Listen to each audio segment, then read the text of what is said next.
Get phrases என்னடா புதுசாக இருக்கே அப்படின்னு யோசிக்கிறீங்களா? Don't worry.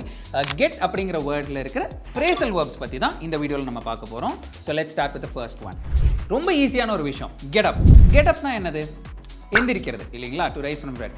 I get up at 6 AM. I get up at 6 AM நான் காலையில் 6 மணிக்கு எந்திரிச்சிருவேன் அப்படிங்கிறதுக்கு தான் கெட் அப் அப்படிங்கிற வேர்டை நம்ம யூஸ் பண்ணுவோம். கெட் டவுன் அப்படின்னா என்னது? ஒரு இடத்துல இருந்து இறங்குறது இல்லைங்களா? இப்போ for example, please get down from the table. Table மேலே யாராவது நின்றுருக்காங்க இல்லை உட்காந்துருக்காங்கன்னா நம்ம சொல்லுவோம் இல்லைங்களா? Please get down from the table அப்படிங்கிறது. அதுவே கெட் இன் அப்படின்னா என்னது? உள்ளே வருது, டு என்டர் இல்லையா? கெட் இன் த கார் அப்படின்லாம் சொல்லுவாங்க இல்லைங்களா? கெட் இன் அப்படிங்கிறது தான் உள்ளே வருது அப்படிங்கிறதா கெட் இன் அப்படின்னு சொல்லுவோம். அதுவே கெட் அவுட் அப்படின்னா வெளியே போங்க அப்படிங்கிறது. ஸோ ப்ளீஸ் கெட் அவுட் இல்லாட்டி get out of the room அப்படின்னு நம்ம சொல்லுவோம் இல்லைங்களா? So that is get in and get out. அதுவே கெட் ஆன் அப்படின்னா என்னது? இப்போது போர்ட் பண்ணுறது, ஃபார் எக்ஸாம்பிள் பஸ் ஏறுறது இல்லையா? Get on the bus quickly அப்படிம்பாங்க, இல்லை get on the train quickly அப்படிம்பாங்க. ட்ரெயின் மூவ் ஆகுது இல்லைங்களா? சீக்கிரம் போயிடும், ஏறுங்க அப்படின்னு சொல்கிறது இல்லைங்களா? ஸோ கெட் ஆன் அப்படின்னா போர்ட் பண்ணுறது. கெட் ஆஃப் அப்படின்னா இறங்குறது. Please get off the train quickly. Okay, please get off the train quickly அப்படின்னு சொல்லும்போது ட்ரெயின் விட்டு இறங்குங்க அப்படின்னு சொல்கிறது. ஓகேங்களா? நெக்ஸ்ட் என்ன அப்படின்னு பார்த்தீங்கன்னா get along.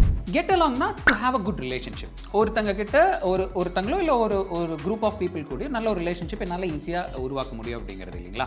I get along well with my friends, இல்லாட்டி தே கெட் அலாங் வெல். இதுவும் இன்னொரு எக்ஸாம்பிள் கெட் அலாங் இல்லைங்களா? சீக்கிரம் அவங்க வந்துட்டு மிங்கிள் ஆயிடுவாங்க அப்படின்னு சொல்கிறதுக்கு தான் கெட் அலாங் அப்படின்னு சொல்லுவோம். Okay, get by. Get by அப்படிங்கிற ஃப்ரேஸோட மீனிங் என்ன அப்படின்னு பார்த்தீங்கன்னா to manage or to survive அப்படிங்கிறது. For example, I can get by with my salary.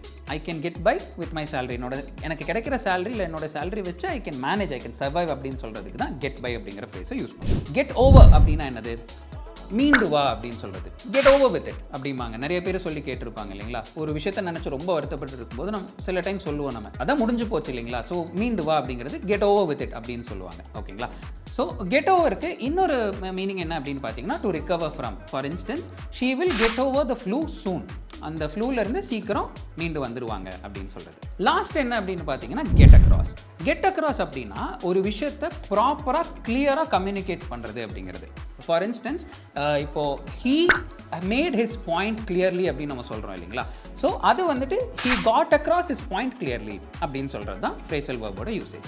So I hope there is pretty clear for you. இந்த மாதிரி இன்ட்ரெஸ்டிங்கான phrasal verbs and other things நீங்கள் கற்றுக்கணும் அப்படின்னா மறக்காமல் இங்கிலீஷ் பார்ட்னரோட யூடியூப் சேனலை சப்ஸ்கிரைப் பண்ணுங்கள். அண்ட் மோஸ்ட் இம்பார்ட்டன்ட்லி, இப்போ ஃப்ரேசல் வேர்ப்ஸ் நம்ம நிறைய பார்த்தோம், இதே மாதிரி இன்ட்ரெஸ்டிங்கான கான்செப்ட்ஸும் இருக்குது. அது எல்லாமே நீங்கள் ஒரு பர்சனலைஸ்டு ட்ரைனிங் அப்ரோச் வேணும், அதே மாதிரி 24/7 அசிஸ்டன்ஸும் இருக்கணும் அப்படின்னா மறக்காமல் நம்மளுடைய கோர்சஸ் வந்துட்டு ஜாயின் பண்ணுங்கள். It will be really helpful for you.